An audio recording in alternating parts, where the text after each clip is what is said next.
259 players were drafted in the 2023 NFL Draft. Now, some of these guys are obvious fantasy targets like top 10 running back Bijan Robinson. But there are some key players that are flying under the radar in fantasy drafts right now. And in this video, we'll uncover the 7 must-have rookies you need to draft in 2023. And it begins with the Packers' second-round pick, wide receiver Jayden Reed, who is the best rookie value right now. And the reasoning is pretty straightforward. Jayden Reed, as you can see right here, goes as the wide receiver 74 in drafts right now. That is round 15. Guys that go ahead of him: Wan'Dale Robinson coming off of an injury, Josh Downs, who is a slot receiver taken in the 5th round by the Colts, probably the wide receiver 5 on his team, not a starter. You can keep going here. It's a bunch of wide receiver 3s. Donovan Peoples-Jones might be a wide receiver 4 on his own team. And this is a mistake because Reed is going to start immediately for Green Bay. The dude can play all 3 wide receiver positions: the downfield option, the slot receiver, and the exchange mover dominant wide receiver, which makes him the most versatile wide receiver on the Packers already. Out of all these guys, yes, Christian Watson is great, but of all these guys, versatility, playing all 3 positions, it's Reed, and that's not all. Because he also has a strong production profile to back up this versatility. Reed earned 25% of his team's targets in college and earned 39% of his team's touchdowns. He also has experience as a special team returner. All of this correlates to a talented receiver with future NFL success, and he closely compares to Christian Kirk. All right, then there's a running back value that you need to have on your radar. It's Tank Bixby, a 3rd-round pick from Jacksonville. He currently goes as the RB53 as a younger running back out of the draft with solid speed and size. I would rather have him over Jeff Wilson, who might be the running back 3 on his team right now, over Chase Brown, who I think is a good prospect, but I think Bixby has a better chance for opportunity. And a lot of this has to do with the fact that he's already the RB2 behind Travis Etienne, because this is the current depth chart for the Jacksonville Jaguars. We have a guy in JaMycal Hasty behind him, who was one of the most inefficient running backs in the NFL last year, 63rd in running back efficiency, averaging just 3.7 yards per carry. Then there's new acquisition in Dearness Johnson. He had success in the past a couple of games for the Cleveland Browns. But if we're being serious here, he was signed to just a 1-year deal worth $1.2 million. They have no real commitment financially to him compared to a 3rd-round pick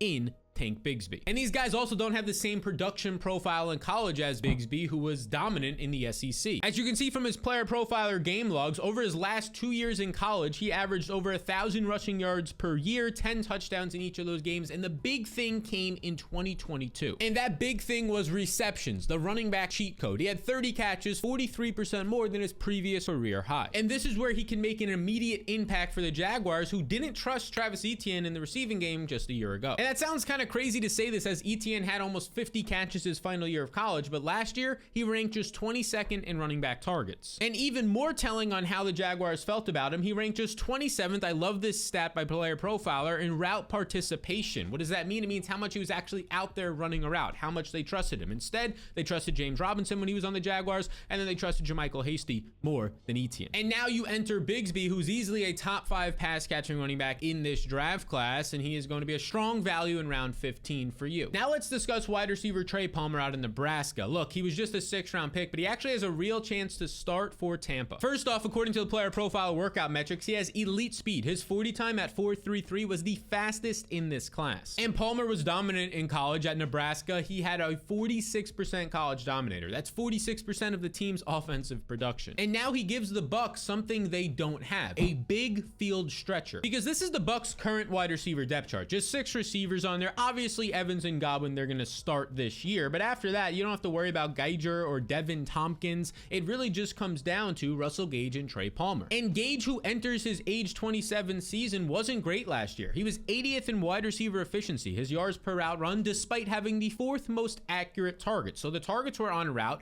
That means that he was led to actually get more yards after the catch and do something with it. He just wasn't efficient at all. And this is exactly where Trey Palmer can thrive and earn his starting spot in camp. And Palmer currently goes to the wide receiver 154 in drafts in round 18. He's a value. You have Diami Brown, not a starter for the Commanders. Samori Toure, not a starter for the Packers. So yes, this is a great spot to take Palmer. And another wide receiver is taken in a similar spot of drafts right now, basically at the end of them, or undrafted often, and it's another Packers receiver. And I'm really interested in Dontavius Wicks, taken by the Packers in the 5th round, because at 6'1" and 212 pounds, he's immediately the biggest wide receiver on the Packers. And here's some more good news. Despite being a 5th round pick, the Packers are known for giving their wide receivers receivers, whether they're 7th rounders, 4th rounders, 5th rounders like Wicks, opportunity. And you could look no further than last year with Romeo Doubs, who was a late 4th round pick, the 27th pick in the 4th round, basically a 5th round pick. And despite not having the best draft capital, Doubs goes out there and earns 5.2 targets per game at this time with Aaron Rodgers. So it shows that these rookies can actually win a significant role in camp if their talent says so. Now, here's what you should know specifically about Wicks in his college career and the type of player that he is. Wicks broke out in 2021 at just 19 years old, earning 1,203 yards and 9 touchdowns for Virginia. And he ended college with a career yards per reception of 17.7, which is top 5 in this class. And Wicks' opportunity for targets and even a starting role isn't all that difficult. Really, it's Romeo Doubs, who, yeah, he earned 5 targets per game last year, but he was 59th in wide receiver efficiency. Then there's Bo Melton entering his 2nd year, 0 offensive snaps last year in the NFL. I do think Jaden Reed and obviously Christian Watson start over him, but then the final guy that he's going to compete with is Amori Torrey as of right now, who has just 5 career NFL receptions. So there's kind of a wide open door here for a guy who's not even being looked at in drafts. So much so that he's more often going undrafted than actually being taken, even though he's next to guys like Scotty Miller for Atlanta, who's probably their wide receiver 4 or 5. I'll take the upside on the rookie in Wicks. Now, I'll also take the major upside on this next running back, maybe the most upside out of any RB not taken in the 1st round of the draft, in Kendre Miller. Miller was taken in the 3rd round by the Saints, and this is significant because it's likely that Alvin Kamara is going to be suspended. Because Kamara was charged with a felony in February. Nevada grand jury indicted Kamara and 3 other men last month on charges of a felony battery charge. And this ended up happening because Kamara got in a bar fight. He chased a guy down. He got even more in a physical altercation. This was all caught on camera. Him admitting to it was caught on camera, allegedly. So all of this is not good news for Kamara. But it does mean that Miller will see immediate playing time because the 3rd rounder has solid size at 215 pounds, and he's a productive player, earning over 1,500 yards last year. Now, there is one player standing in his way if Kamara was to get suspended, and that is Jamal Williams, who, yes, Williams did lead the NFL in touchdowns last year, but it's not like he was doing anything special. He just had a ton of goal line and legit 1-yard carries for touchdowns. Look at his efficiency here,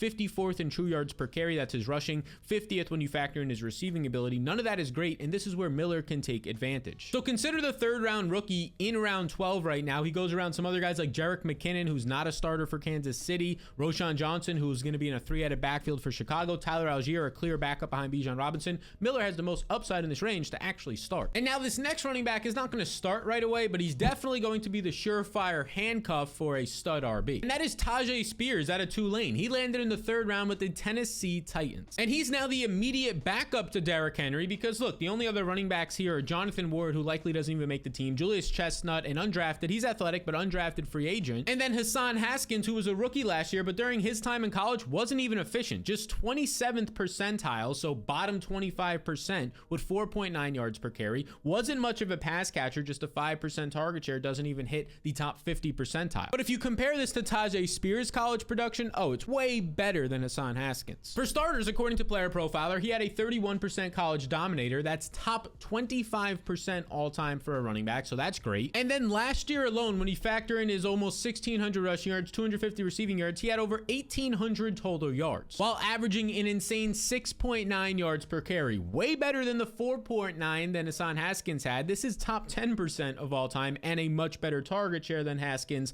5% for Haskins, 8% for Tyjae Spears. Now, there are concerns with Tyjae Spears. The first one is that he's not the biggest of running backs, but the second one is pretty significant. And it all started when Ian Rappaport said, okay, Tyjae Spears was drafted in the 3rd round, pick number 81. He probably fell because of his knee concerns. And this started to bring up some questions. What are these concerns? It basically means that this injury is bad news. Think Todd Gurley, right? How his knee basically fell apart. He goes from the best running back in fantasy to now being irrelevant in literally a 1 to 2 year span. And then points number 2 and 3 basically said that the production is going to drop off. The knee is going to wear down easier because he just doesn't have an ACL there. But point number 4 is the important one for us in this video, because it states that in the short term, the next 1 to 2 years, he's likely going to be fine. And this makes sense. This is something that, similar to Todd Gurley, is going to affect you Lonzo Ball and other leagues like the NBA. If you can think about that, it's going to affect you later on 3 to 5 years down the road. So for this year, Tyjae Spears should be fine as the clear number 2 running back in Tennessee. And based on where he goes right now, I think he's one of the best handcuffs, definitely in this range in fantasy football. He goes around Chuba Hubbard, a backup to Miles Sanders, still a fine running back.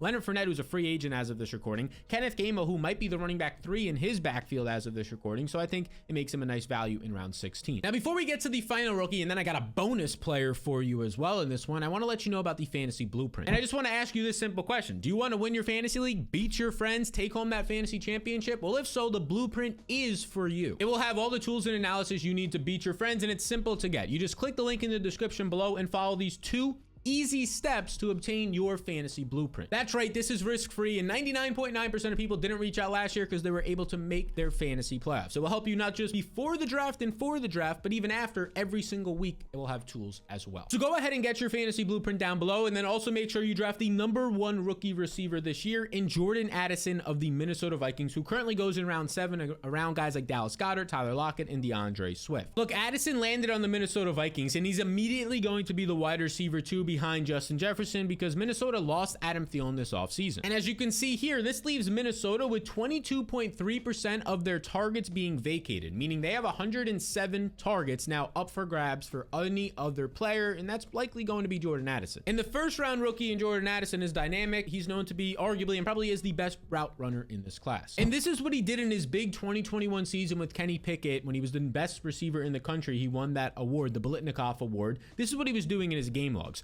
202-yard game, 179, 171. You can see as it goes down here, 145, all these games over 100 yards. It totals to 100 catches for almost 1,600 yards. And he now joins an offense that had the 3rd most pass attempts last year, and over the last 3 years ranks top 5 in pass attempts. Consider him the best fantasy rookie wide receiver. Now, I have one player for you who's a bonus. He's not technically a rookie, but he didn't play a single game in his rookie season. And this man's name is John Mechie, who last year was a 2nd-round pick for the Houston Texans out of Alabama. But just a few months later in July, he was diagnosed with a form of leukemia and did not play the entire season. But luckily, he's recovered and he's back for this year. So here's what you should know. This was a productive player at Alabama. He earned 27% of Alabama's targets during his time there, top 20% of all time, despite being against some of the best defenses in the SEC. And over his final 2 seasons in 2020 and 2021, he averaged over 1,000 yards per year. This is significant because he was playing next to 1st-round picks Jalen Waddle, Devonta Smith, a former Heisman winner, and Jameson Williams during this time. And he was still able to earn targets and produce. That says something. And the good news for Mechie is he now enters a wide receiver room that is not all that challenging. I think Nico Collins is a solid wide receiver, but he's not a clear-cut wide receiver 1. Robert Woods signed a contract with the Texans, but he's not all that great. Over 30 years old now, not looking good last year. And after that, there's nothing here. There's 2 rookies in Nathaniel Dell and Xavier Hutchinson. There's Noah Brown, who is a wide receiver 3 or 4 at best, mostly a blocking and red zone receiver for the Cowboys in his time. Amari Rodgers, a former 3rd-round pick, a 4th-year senior from Clemson, went to the Packers, didn't do anything. This is not much of a threat for John Mechie, who likely will just start right away as long as he looks decent in training camp. Now, it is worth noting that before he was drafted, he actually tore his ACL in December of 2021, but that was 18 plus months ago, so it's a spot where he should be fully recovered. It's more so, how does he look after recovering miraculously from leukemia? It leaves a lot of questions to be answered, but because of this, he goes as the wide receiver 83 in around like 17 of your drafts, around guys like Leonard Fournette, who's not on the team, Mike Gesicki, who's probably going to be in a tight end competition with the New England Patriots, and Mac Jones of all things. So I'll take the upside of John Mechie, who might not just start for this team,